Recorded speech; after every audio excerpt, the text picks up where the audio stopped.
This is an open letter to us. Bravo us. Bravo us. I was reading through the recent information out of the higher ups in the Democratic Party recently in their tweets and in their snippets of news broadcasted for the peasants. Many of them come around to saying that no, our messenger was the best that we could come up with. Our message was also the best. Why didn't the peasants buy it? It's all they're not stepping one step back, neither from their message nor from their messenger. And even if they do step back, they probably, in this rate, they're only going to step back from the messenger and say the messenger was wrong. Nothing about the message, and nothing about the actions either. And you're thinking to yourself, are you folks serious? Neither the message nor the messenger were a problem. It's just the peasants are too stupid.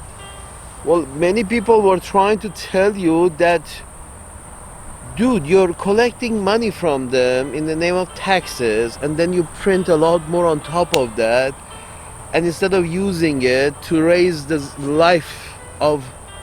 quality of life of the peasants, you use it on the other side of the planet to defend one tribe against another.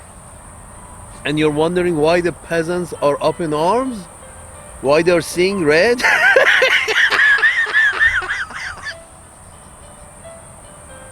Salute.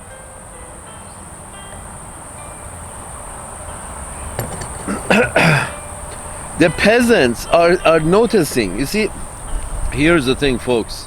The Democratic Party, there are no more classified stuff. With the existence of WikiLeaks, at the end of which you had to actually let the motherfucker go because of shame. You had to let the WikiLeaks guy go, and thank God for the Russians that gave refuge to the Snowden guy.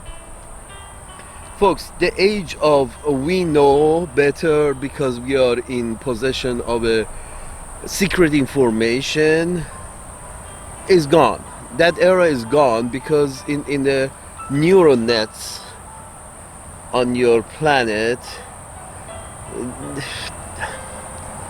there is no more black holes. I mean, the black internet came out that it was being run by the CIA. It's sort of like that's another internet that is run by a very above law kind of people for their own purposes that they see fit. No private organization can have their own black net and start their own black net. And are you fucking kidding me? They run the whole thing. It was a military project that brought about internet. First, the military people wanted to have fast, good connections with each other, and came up with the faster and faster way of being able to communicate with each other. Wires and fiber optics, and now 4G and 5G and 6G, whatever. The whole idea is the military guys wanted to be connected, so then they founded civilian life as well, used for it as well. From military it went to government, and from government it went to corporations, and from corporations it went to people. That's how the neural net got extended. So with the existence of that, the Democratic Party, when people see that their dinner is turning into a javelin missile and is being used to go against one tribe, for one tribe against another tribe on the other side of the planet, somewhere that they can't even hear the explosions, but they can read it in the news. The neural net brings the news. Hey, your child's education and food and all that and healthcare and all of that went with this javelin missile that was just, fired. All that went up in smoke for a year's supply of education, housing, school, and health of a kid. Let's say $150,000 a year. Really good education, housing, healthcare. 1 year education equals to a javelin missile. You're giving up that for the citizens who think you're in charge, Democratic Party.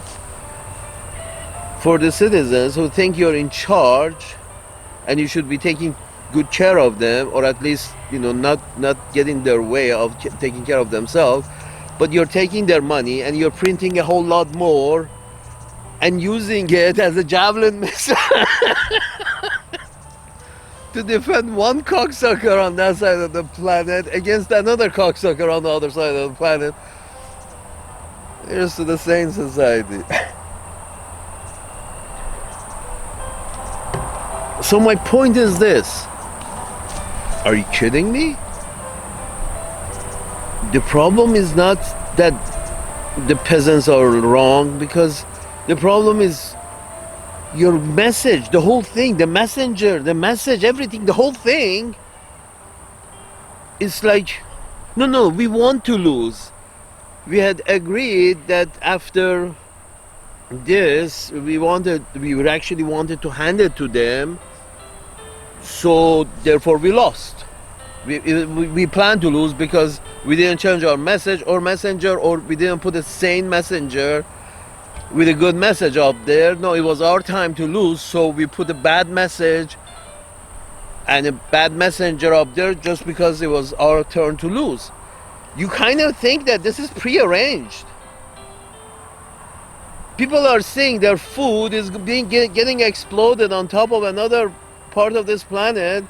Their healthcare and food and everything goes over there and becomes fireworks, and you think the peasants, why aren't getting that? Why don't they get that this is a good thing? Why do the peasants don't get that us sending their education, healthcare, and food to exploit on the other side of the planet on top of some other unfortunate bastards? The food, healthcare, and welfare of these unfortunate bastards, the wealth for that, the money for that, turns into bombs and explodes on top of some other unfortunate bastards. And you think why the peasants aren't okay with this?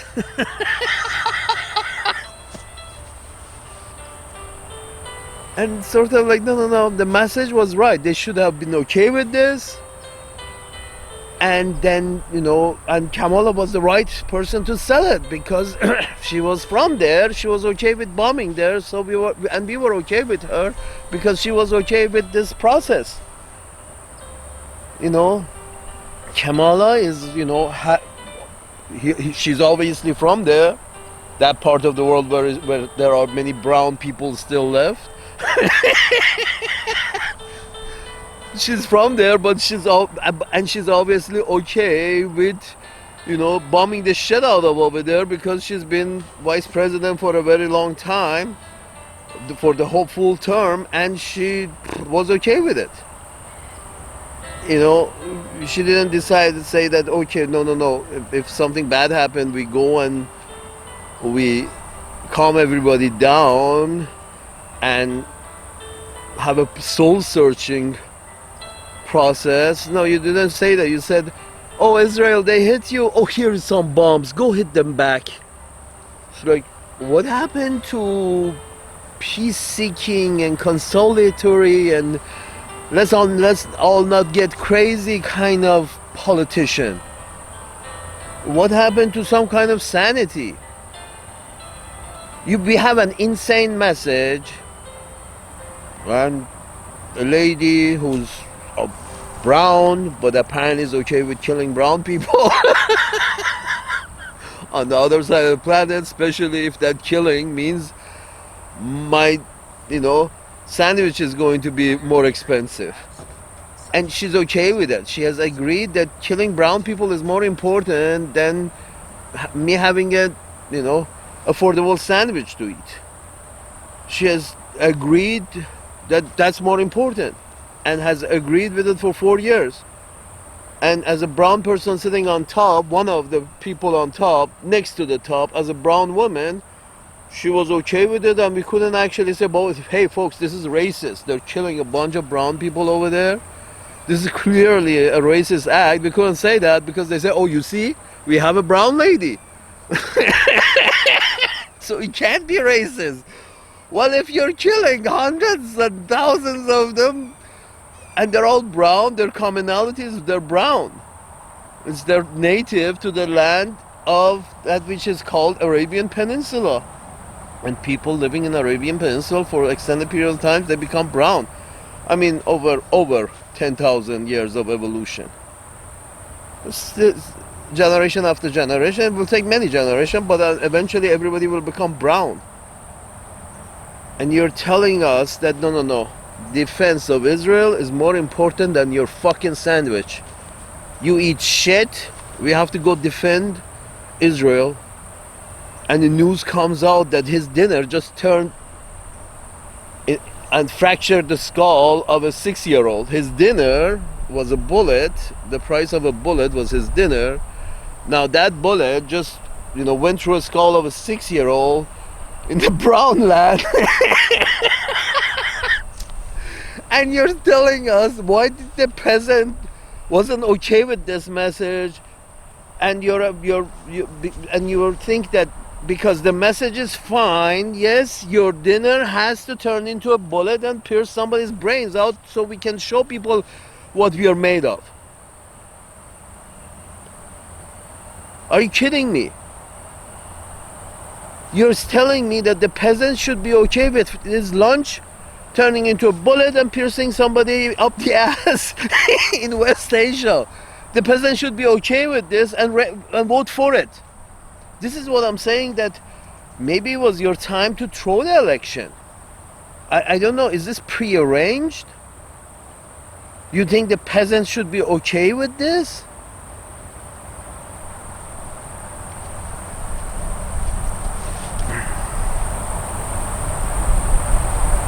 Are we serious? And it's the peasants' problem that everybody is like finger and mouth trying to figure out what went wrong. Why didn't the peasants vote for us?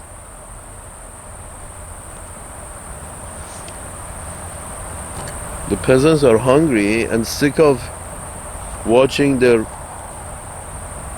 welfare go up in smoke. In some land they just learned its name yesterday and they still haven't had the time to go look it up on the globe. Meanwhile, his whole healthcare and welfare and life care and quality of food and quality of education and quality of health and quality of housing all keeps going up in smoke. This added productivity, this added inflation keeps going up in smoke, keeps going up somewhere up in smoke. That he just didn't heard its name yesterday, and you're telling me this message didn't? Why didn't it resonate?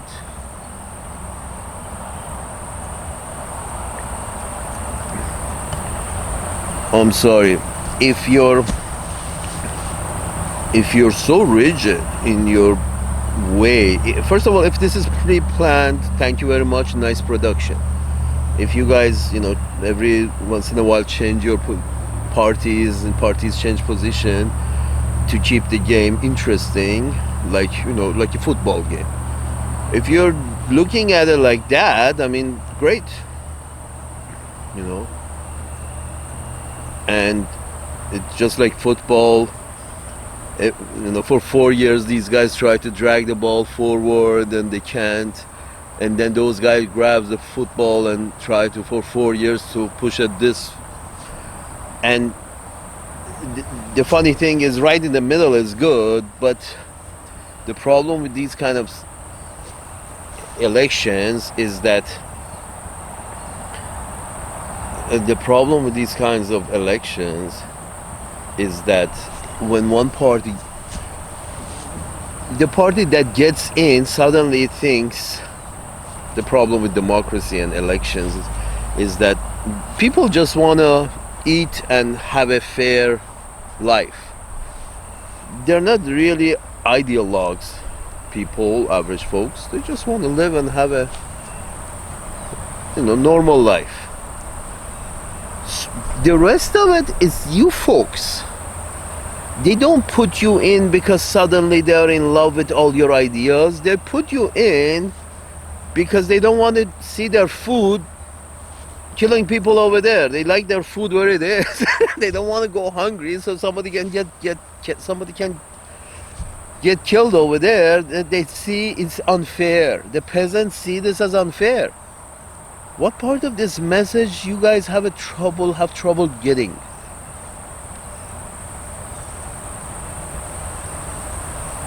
And you wonder, like, she was brown, she was willing to go along with killing brown people, but then why did the peasants buy it?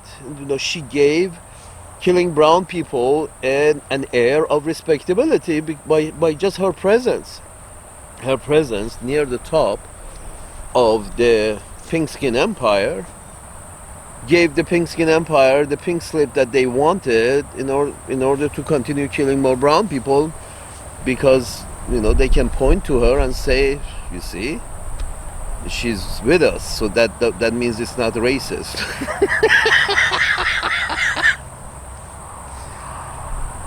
And do you think this is a good messenger? Do you think this is do you think the problem is the message or the messenger?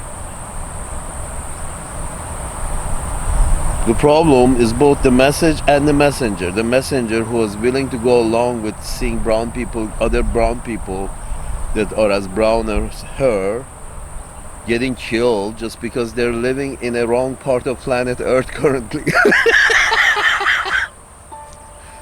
These people got born on the wrong part.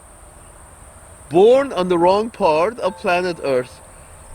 If you're so unlucky to be born on the wrong part of planet Earth, you have to immigrate, you have to change your name, you have to stand on your head, you have to accept being a minority, if you're born or get killed, and the worst part, get killed because, the difference between a boy who was just yesterday born in Gaza and a boy who yesterday was born in, let's say, Rome, Italy, the difference is just literally the location.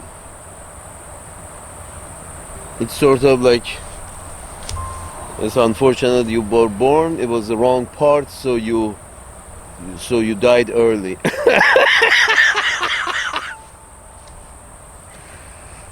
It's nuts. You see what I'm saying? And then the Democrats are thinking that, why isn't this message selling? Why the peasants aren't buying it? Is it our messenger or is it our message? No, it's both your messenger and message. Messenger was okay with 4 years of this shit. That's the problem with the messenger, and the message is shit. The message is imperialism, even at the expense of the citizens. At great expense to the citizens. The citizens go eat ass. We need money to kill people.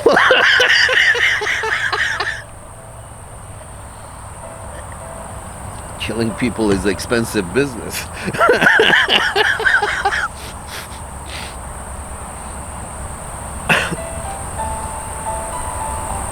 So, are you kidding me?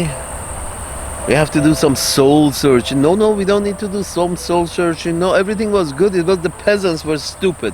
They did not understand our high mindedness. High mindedness? Are you kidding me? You're trying to sell imperialism with Cardi B.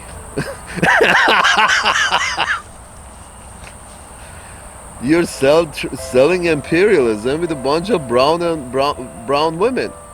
And these poor people are not really trained to think. You didn't train them to think. Your educational system created Cardi B and Beyonce and whoever else that couldn't tell the shit from Shylock. You see what I'm saying? Couldn't tell. That, dude, I'm not gonna go on stage and say this brown lady who was okay with 4 years of killing brown people is a good messenger. Are you fucking kidding me? Which one of these ladies thought about this? Because they can't think. Because you didn't teach them to think. Because it's your educational system is doesn't teach people to think. Doesn't expect people to think.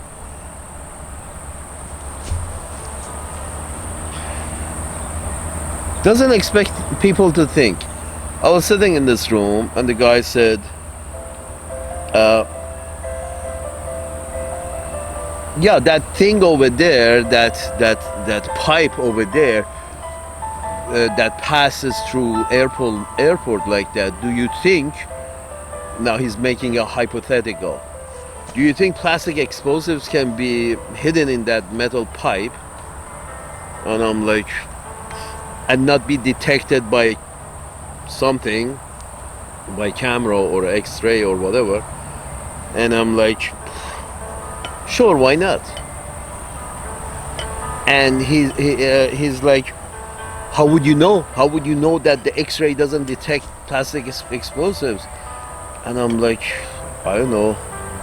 I guess because he's trying to. How do you know that? It's like, no, I don't know that. I just, I think.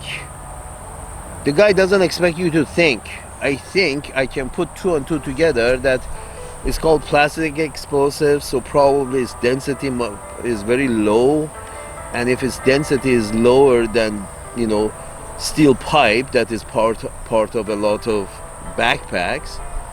If, its density is lower than steel pipe, that is probably not going to be noticed if it's inside the steel pipe. The guy was, looking at me like,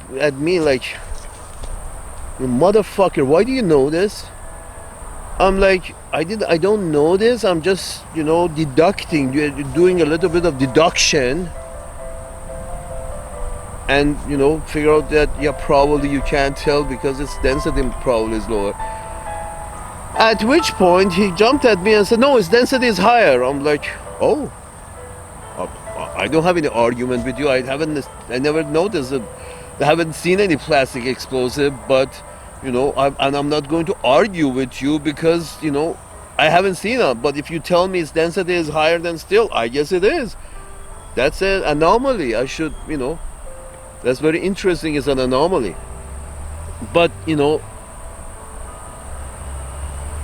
he jumped at me that no, it's actually higher. I'm like, okay, is it? That's an anomaly. Fine. They don't expect any deduction by the public, and if you do any deducing, your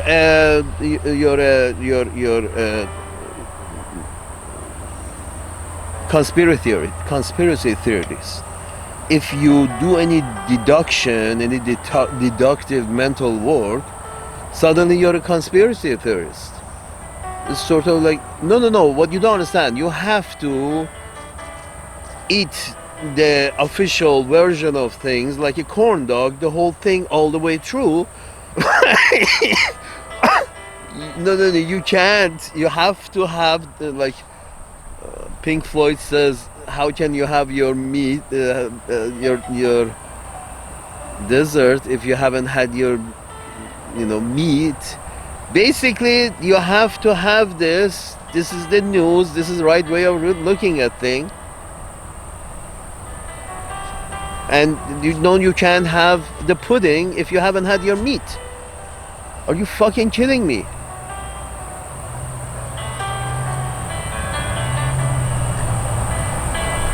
No, here's the thing. Democratic Party, bravo us. Bravo us that still, us can't see. Shit. Both your messenger was wrong because, was okay. Although she's brown, is the right color, but she was okay with killing brown people, so that makes her, unqualified. Second, the message, you think the peasants should be okay with it? The peasants are not okay with it. And it didn't take, the Arabs try to show you in those northern states in which a large Arabs have had to migrate out of the Arab places that you were bombing, a large bomb. You see, the British got this shit show in the British island of 72 nations because everywhere they went, they started bombing. They made some friends, then they started bombing, then shit went sideways, and those friends had to leave with the British. And then they went somewhere else and they started bombing, they're killing the locals, and they were on top for a while, and they made some friends. But when eventually the Independence Day came around, the British and their friends had to leave and go back to England. So these kind of friends, the British have many. And you gotta be careful with the British, because here's the thing, folks. British are not citizens. British are subjects. And when they call you a subject when you're born, that means someone owns your ass. You're not an object, you're a subject. Someone, from the day they are born, somebody owns the British ass. So when I hear that almost all British from all levels of life, economically, socially, whatever, eventually comes out that if they lived outside of England and they were noticeable or whatever, eventually came out that they were British spy agents. Because they're subjects. Their Britishness is subject to the whims of the people who own that land. The royal family and basically the big landowners. The royal family is one of the biggest landowners. These people who own that island own its people. And as such, its people, if they know what's better for them, when they're asked, they will become agents overnight. So, all British outside of England should be looked at as a potential, because they're subjects. They don't have free will. If they're asked, they must execute. They're subjects of the Queen, or you can say they're subjects of the upper class of England.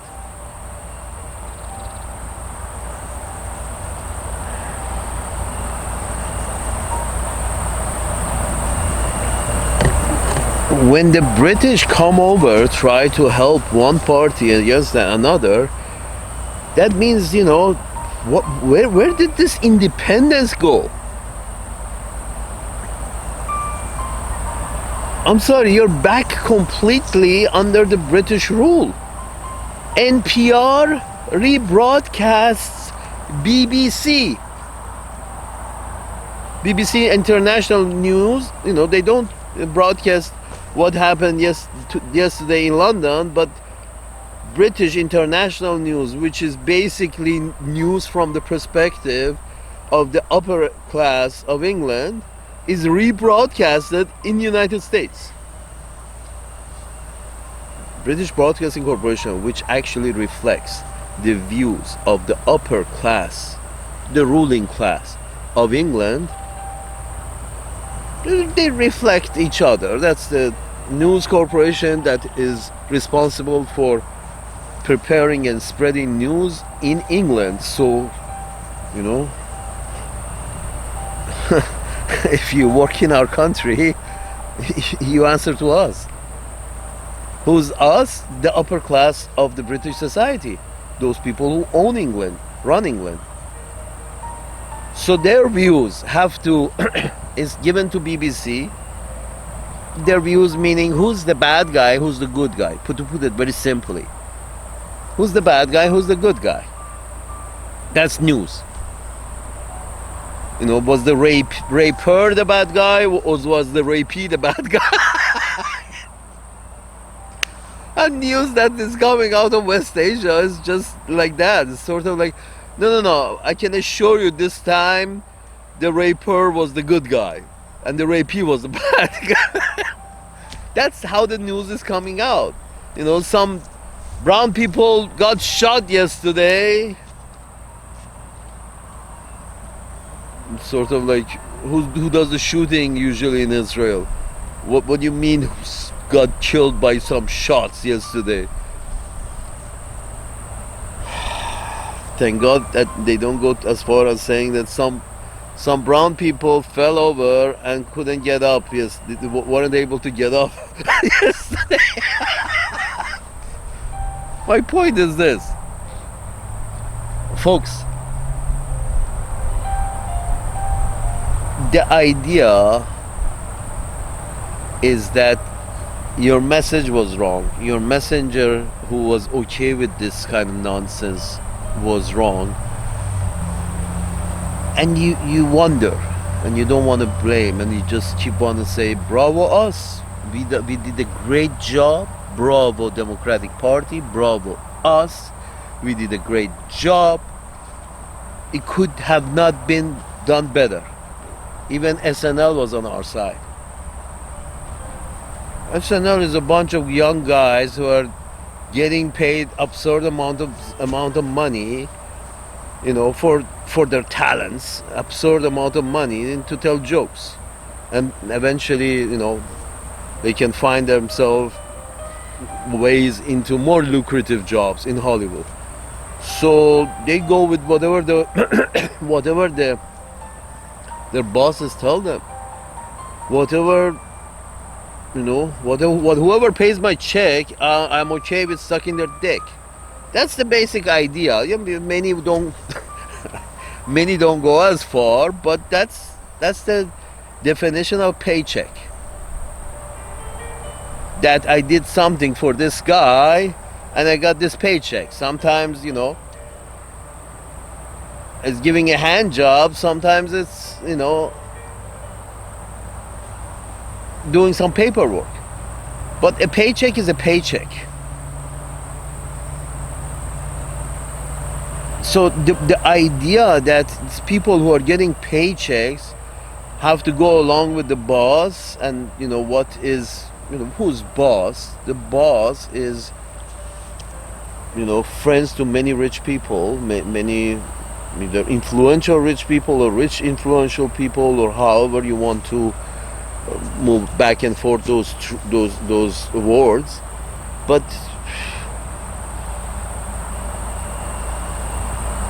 people who, you know, they don't see their bread turning into bomb. They don't miss their bread. When you're rich and they're bombing somewhere, you're not really that concerned, because your food, the rhythm of your life, when you're rich, the rhythm of your life doesn't change much. When you're rich, the rhythm of your life doesn't change much if the bread is $5 a loaf or $1 a loaf.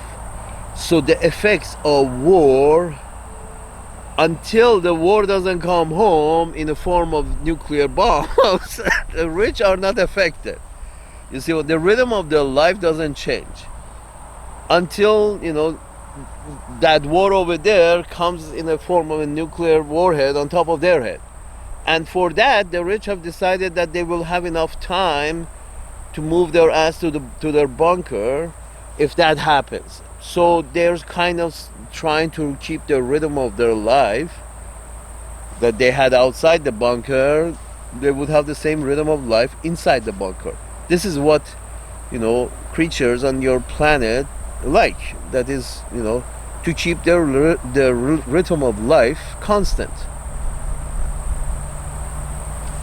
predictable. The rich is not, their rhythm of life is not. Nancy Pelosi's rhythm of life is not affected if 5 wars start tomorrow, because she's rich enough, or anybody who makes over $100,000 a year. It's their rhythm of life is not affected that much by any new wars, any more and more inflation, or any. It is what it is, and their life continues. The poor people, who's just couple of percentage of inflation and less money circulating, because there is less money issued in the form of loans. Less money issued in the form of loan, less circulation of money in the society. Less circulation of money in the society. Poor people feel it first. Again, will not affect the rich people. Whether inflation or deflation, if you're very wealthy, or at least you have a constant high income, you're not affected, so you vote for it. I'm sure this, Kamala Harris sorority sisters or those who try to identify as her sorority sisters, didn't have any problem voting for her, because, where's my bacon? That's all I care about, my bacon. I'm okay with killing brown people over there, black people, yellow people, red people. I'm okay. Where's my bacon? I'm getting a high salary, or it's just I identify with the girl who's sitting there just because the color of her skin is like mine. That's the crazy part on the planet. Here's the thing. Anywhere I went, and in the forms on this planet, anywhere I went, and in the forms, you don't have to identify what race you are or what religion you are. Those are the best run countries in the world, where you don't actually have to identify every little shit about yourself. And anyway, those places you see the least racism. But as you go through countries and you have to identify yourself by a smaller and smaller and smaller subgroup, racism goes higher. I wonder why. You see, let's put it this way. I think, Jamal or Shaquille, great names, but the guy who puts Jamal and Shaquille on his paper is basically, this is an answer to that part of the form that you have to fill that says,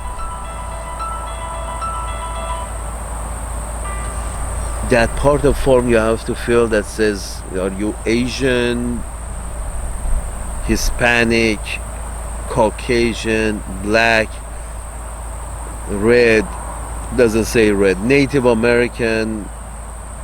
And you're thinking to yourself, is literally in every form you fill, you have to declare which shade you are. Are you pink skin, yellow skin, red skin, black skin, brown skin? Or are you a mix of these? And you're thinking to yourself that, are you folks kidding me? And you think racism is gonna go away from this by every 5?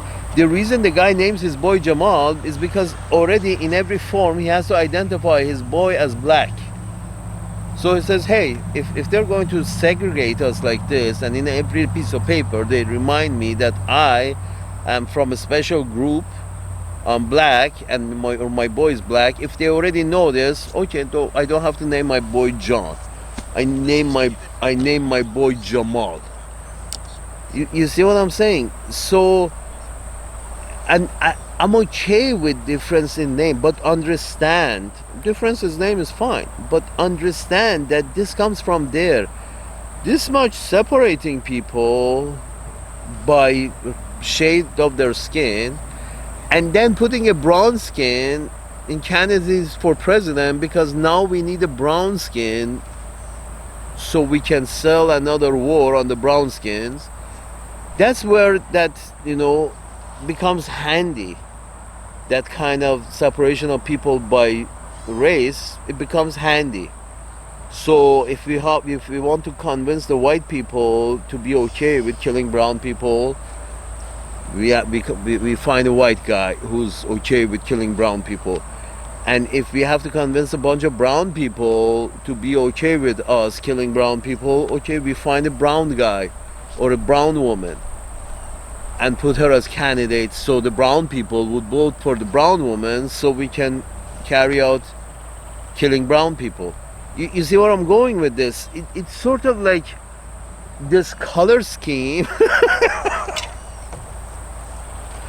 This color scheme has become useful to push the same ideas. Like, oh, we are selling the same message in a pink skin, in a brown skin, in a yellow skin. It's the same message. We have a whole array, a shade of colors who are selling the same message. They're called Democratic Party, and we have a whole array of guys who are selling the same message. A whole array of what, a little less black and brown, but more white, who are selling this message.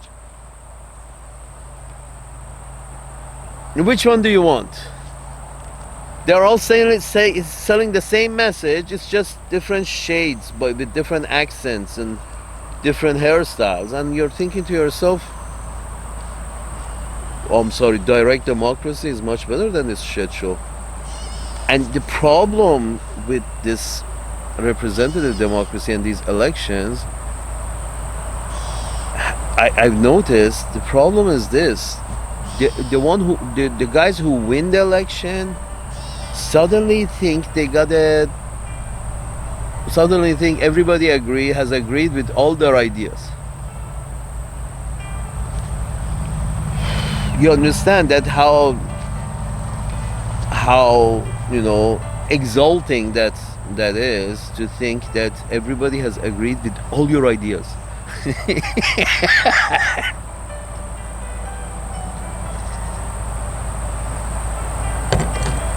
It's very exalting. You feel like a god if everybody agrees with all your ideas. You feel like a god. Well, nobody's god.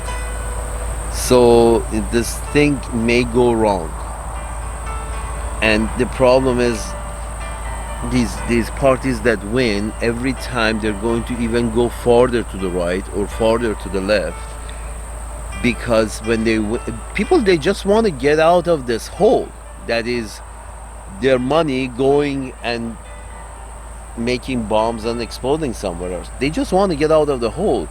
They're not on board with a lot of crazy, nasty stuff that you folks want to do to each other in the Democratic and Republican parties. They're not on board with any of that. They're not on board with non-stop you people talking about yourself and each other. They're not on board with that. What they voted for, that we want to keep our bread in our butter, and we really protest the fact that our bread and butter has to turn into a javelin missile to blow somebody else up that we don't even know how to pronounce their names. It's a simple message.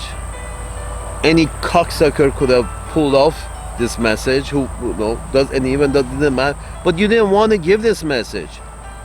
because this message would have been in direct contrast with 4 years of execution acts that you have committed. Instead of mediating, providing more bombs to explode on top of the natives just because they were born at the wrong place and because they didn't run away and migrate fast enough, they no longer live with us.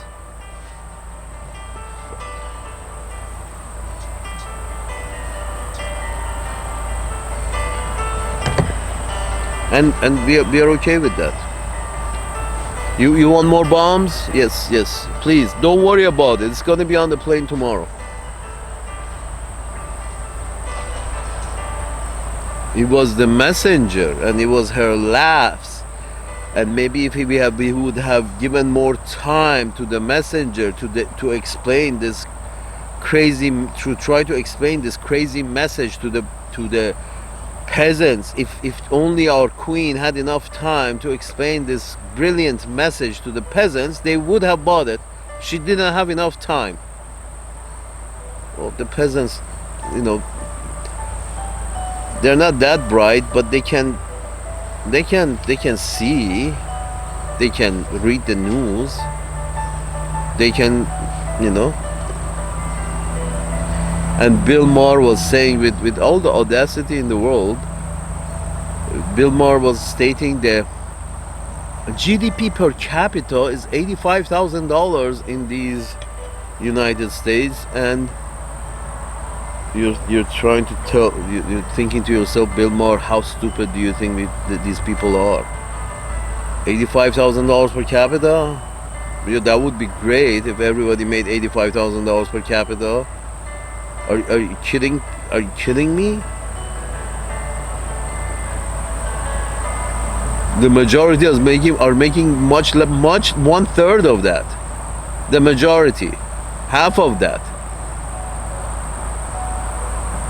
GDP per capita is a communist number. If you really want to execute GDP per capita, you would have communism. Pure communism. We divide exactly the same how much we make. Do we? You're fucking kidding me?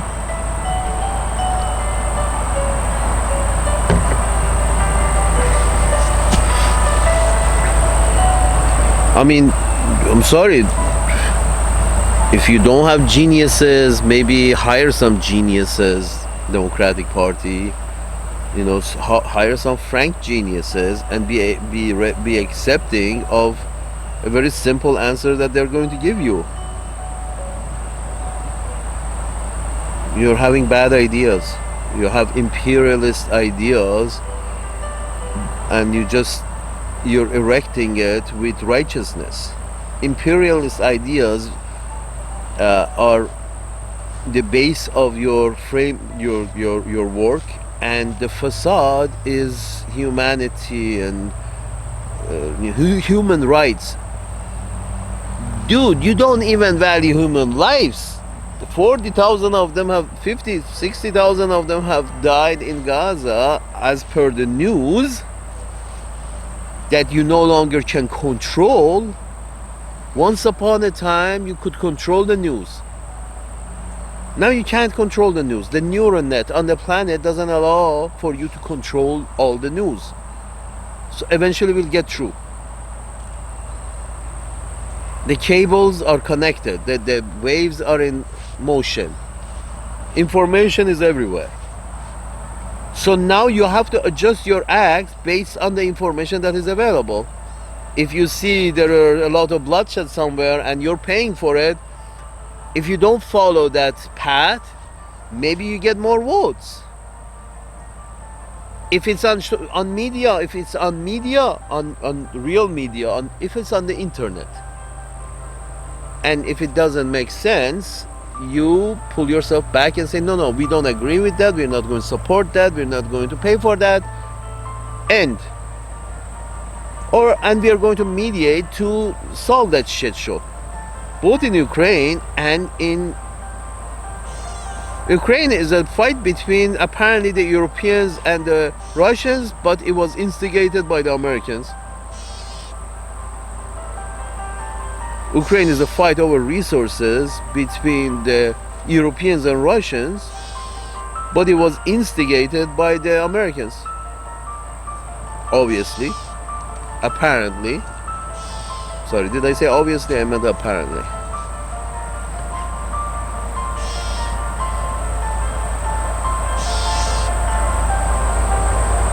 Salute.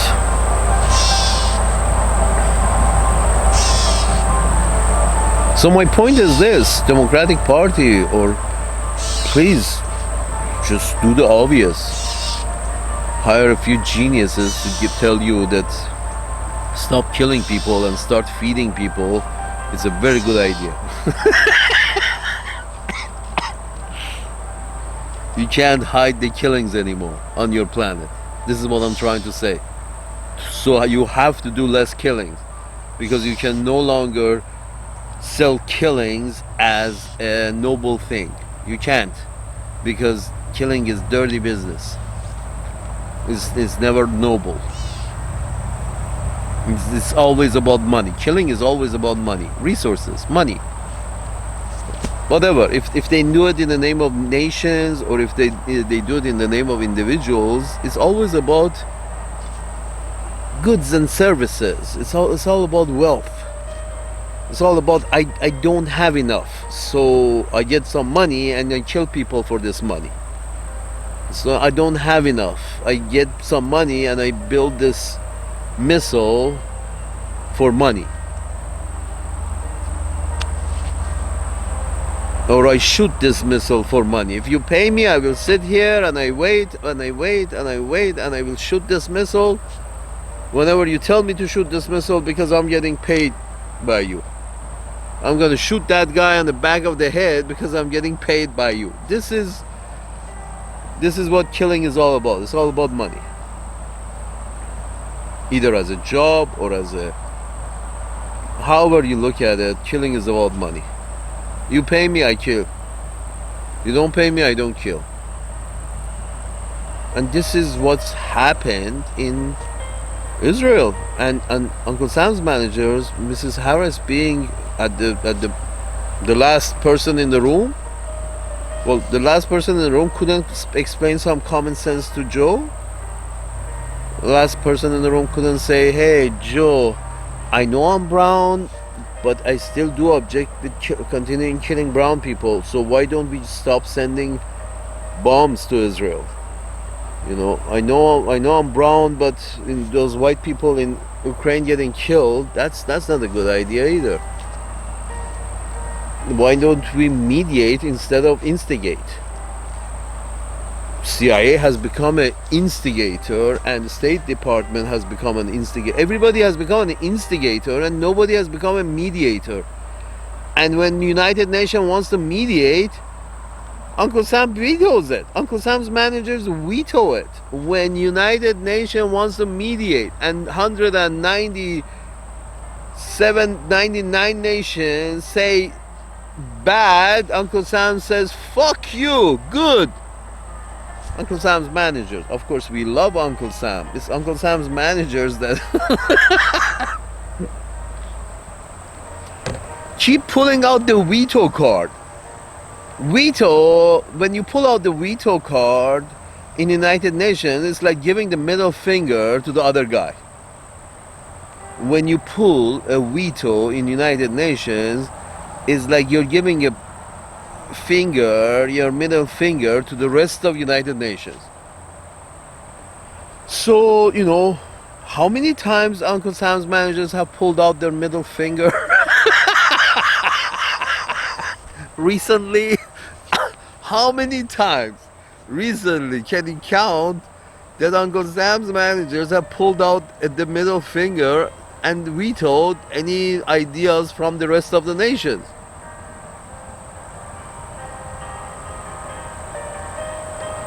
Democracy, this is democracy. You say you like democracy and defend. You fucking killed 5-6 million people in defense of the 5, 6? Fuck, with the inclusion of your previous wars in East Asia, you have killed in excess of 100 million people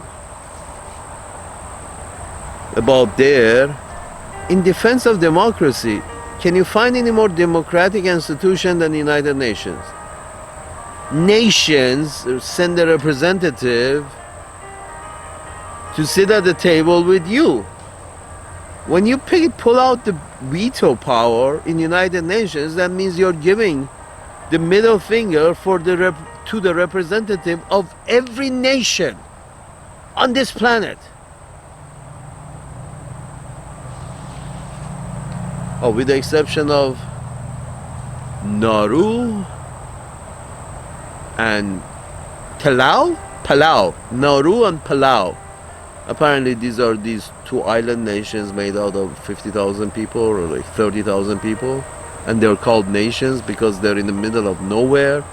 So everybody has, told them that we don't want you. So they're independent nations, and somehow they have found a seat in the United Nations. And every time Uncle Sam's managers want Nauru and Palau to vote with them, Uncle Sam's managers take out the Nauru and Palau representative to the KFC and invites them to a nice,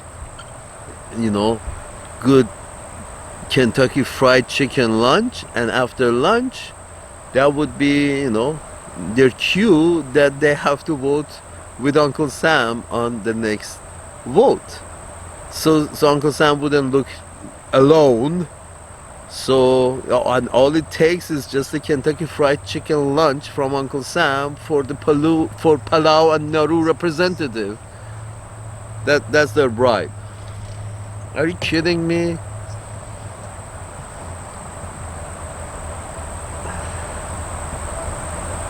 But in reality, beside Nauru and Palau, who can be purchased cheaply, but Uncle Sam's managers keep giving the middle finger with regards to Ukraine and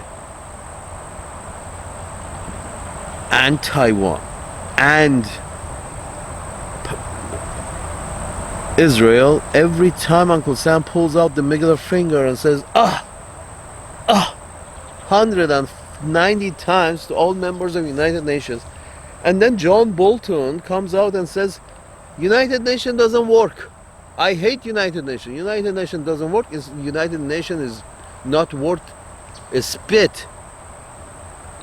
Mr. John Bolton detests United Nations. Of course it doesn't work, because you keep pulling out your middle finger. You think, we got the big dick. We don't need to agree with anybody.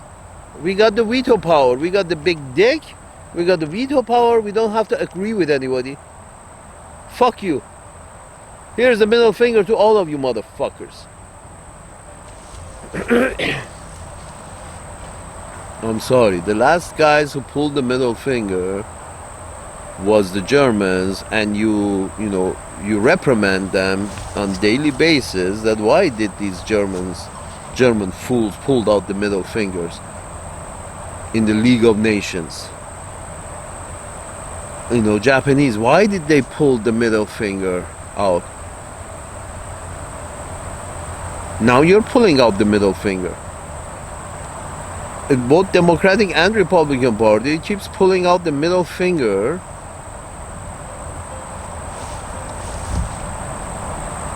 And here's the thing, and here's the problem there may exist. The problem that may exist is that now Trump kind of thinks that he's got a mandate that, but on domestic matter, he may go, crazy on everything, because that's what, winning an election means. You suddenly think everybody agrees with all your ideas. That's bad. And then next time the other one side wins, and suddenly they think everybody agrees with all their ideas. I'm sorry. Democracy is the most problematic form of government that I, I have noticed. That is the most unpredictable, dramatic, craziest form of government that you can run. It seems to be democracy, and that's not good. You need stability, and you need sane people in charge. This democracy.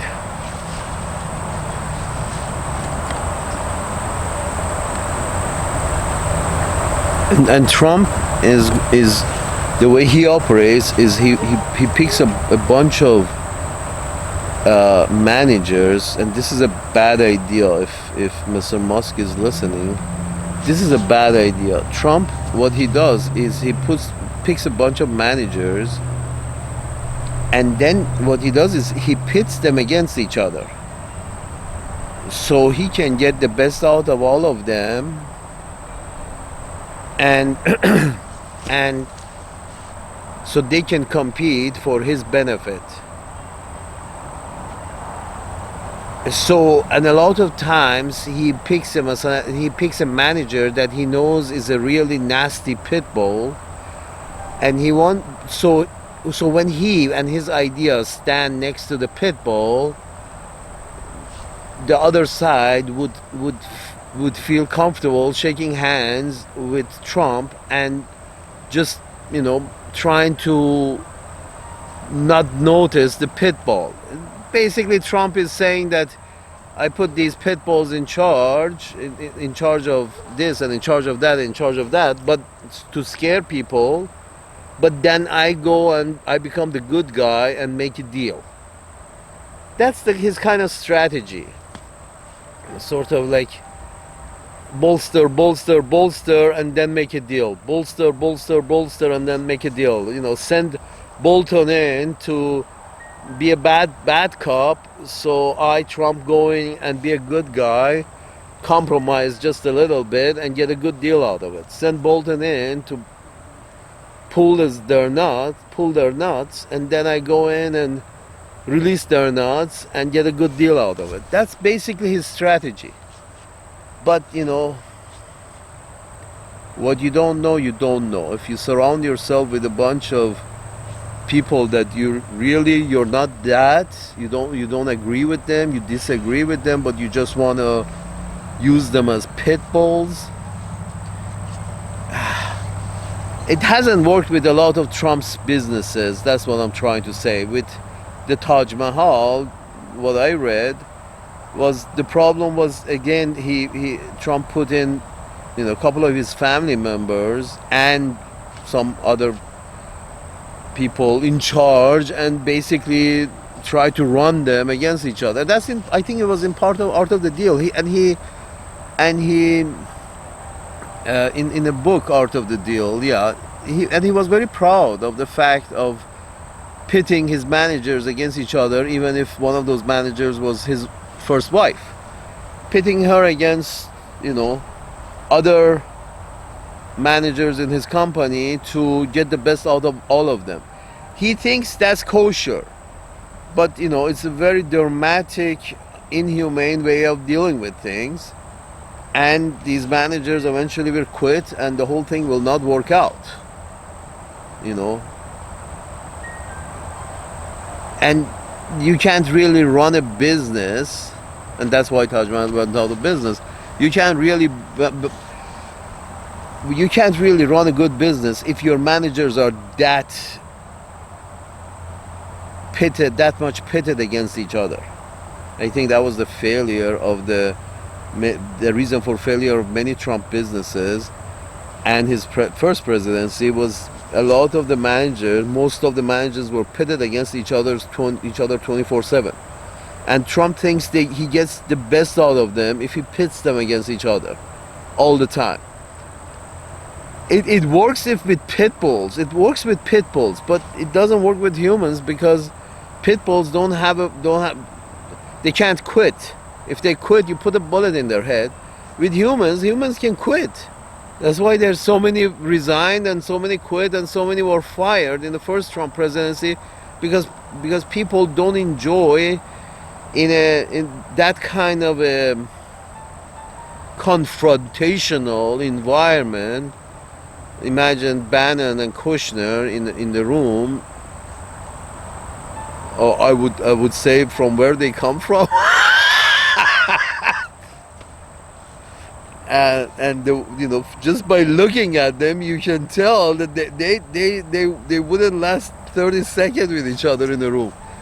And pitting these guys against each other in as a president and as a owner, pitting these managers against each other is just a nutty thing to do. It doesn't it's good, works with dogs, it doesn't work with humans.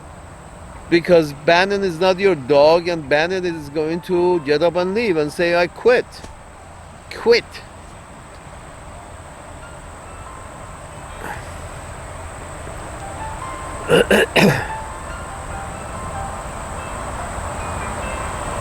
I mean, Jeff Bezos makes a good president, but his hourly rate is too high.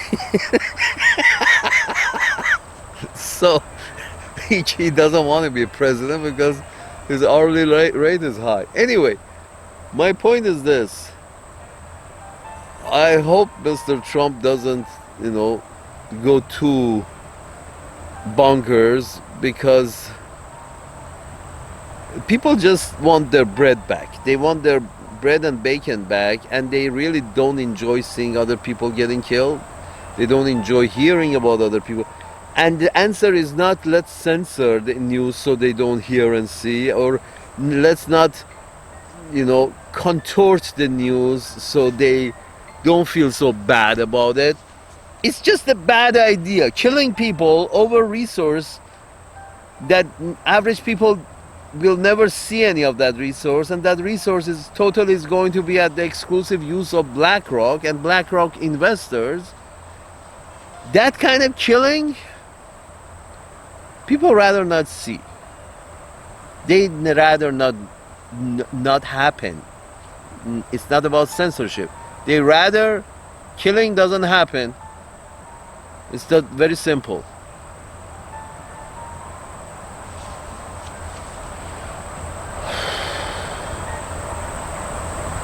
And it's not the messenger. It's just the actions. They want to have bread, bacon, and no killing. Is that too much to ask, Democratic Party? Are you fucking kidding me?